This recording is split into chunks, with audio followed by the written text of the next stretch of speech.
Bon, on se retrouve dans une lumière et dans un cadre un peu étrange, mais on a pas pu faire mieux. Et comme on fait ce qu'on a, c'est le plan du jour. Bonjour. Hello YouTube, comment ça va? L'énergie et la qualité de cette vidéo va être plutôt basse. Bon, désolé les gars, mais c'est la canicule ici. Et je fais quand même des vidéos, ce qui est plutôt cool. Mais du coup, pour filmer, je dois fermer les fenêtres. C'est un peu compliqué, du coup, il fait beaucoup plus chaud quand on ferme les fenêtres. En tout cas, on se retrouve aujourd'hui en mode chill, entre potes. Voilà, on est potes maintenant, on peut le dire, hein, pas de soucis. Pour parler de Netflix. Alors, il y a quelques séries que j'attends depuis un long moment qui vont arriver cette semaine sur Netflix. Donc, je suis tellement contente que j'en fais une vidéo. Je vais vous raconter un petit peu ma vie et vous dire ce que j'ai regardé cette semaine sur Netflix. Et vous pouvez me dire en commentaire ce que vous attendez cette semaine et ce que vous allez regarder sur Netflix. Alors, première chose, la troisième saison, ou la quatrième? Non, la troisième saison de Queer Eye. Yeah! Donc pour ceux qui ne connaissent pas Queer Eye, je sais pas où vous êtes, en fait vous avez certainement pas Netflix si vous connaissez pas Queer Eye. C'est un programme Netflix américain où en fait on va aller rencontrer toujours une personne qui a besoin de changement dans sa vie et qui a besoin de changement sur tous les plans, c'est-à-dire physique, psychologique, enfin voilà, qui a besoin d'évoluer, qui va rencontrer les Fab Five, donc 5 hommes gays qui ont chacun une spécialité, chacun un domaine de prédilection, donc la coiffure, le stylisme, la déco, la cuisine, la culture, la mode. Oui, le stylisme, je l'ai dit, et qui vont aider cette personne à faire la transition, à entrer dans cette nouvelle étape de leur vie et cette nouvelle personne aussi qu'ils aimeraient être. Et j'adore. Alors j'ai entendu que beaucoup de Français n'aimaient pas parce que c'était trop à l'américaine, genre trop exagéré, trop positif, trop waouh. Enfin voilà, j'ai pas trop compris c'est pas le problème à ce que ce soit positif. Moi j'adore, je pleure à chaque épisode, j'ai hâte. Je suis quelqu'un qui pleure vraiment facilement. Pas négativement, mais dans le sens je suis connectée à mes émotions, je suis sensible et j'ai beaucoup d'empathie du coup en regardant cette série. Juste à chaque fois je m'identifie de ouf et je suis en mode oh mais c'est tellement dur ce qu'il a vécu. Genre vraiment je lâche une larme à chaque épisode. Et surtout bien évidemment j'adore les Queer Eye, j'adore les Fab Five. Tous, je les suis sur Instagram, je suis vraiment hyper fan de leur personnalité, donc bah, c'est un plaisir de regarder aussi pour ça. Ensuite, deuxième série que je vais regarder, et tout le monde va la regarder, je vais juste passer une minute sur ça parce que c'est ridicule, c'est la nouvelle saison et la dernière saison. Suis-je prête? De Orange is the New Black.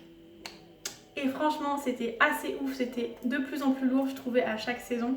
Surtout la dernière, et j'ai adoré. Donc en fait là en plus Piper elle est sortie de prison, donc qu'est-ce qui va se passer? Il va se passer plein de nouveaux trucs forcément, donc j'ai hâte de voir ce qu'ils vont faire de la trame, comment ils vont en fait arriver à la fin. Autre série que j'attendais mais tellement, oh mon dieu, j'attendais ça depuis 2 mois je crois, c'est la série First Love. Donc c'est un drama coréen, c'est mon premier, je sais c'est très tard mon âge pour regarder un drama coréen, mais c'est mon premier drama tout court et c'est un drama coréen. Donc pour ceux qui ne savent pas, c'est une série un peu à l'eau de rose romantique, trop bien. Franchement j'avais jamais vu un truc aussi mignon, drôle, bien joué, les acteurs c'est un truc de fou, et c'est vachement décalé en fait, c'est hyper décalé et j'avais pas du tout l'habitude de voir ça, donc j'ai adoré. C'est la saison 2 qui sort. La première saison elle est tellement bien faite, ça passe comme ça, vraiment j'ai regardé tellement vite, c'était impressionnant. Donc c'est l'histoire d'un jeune coréen qui passe à la fac et ses parents lui lèguent en fait la maison de leur grand-père. Et sauf que à une condition, il doit amener personne ne doit dormir là-bas, surtout pas une fille en fait. Parce que c'est les Coréens, ils sont très traditionnels et il doit se concentrer sur ses études s'il veut mériter cette super grande et belle maison gratuite. Donc voilà. Il la rénove et il accepte la condition de ne ramener personne dedans.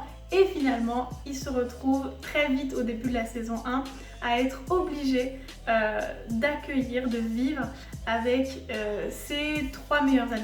Donc c'est vraiment trop drôle.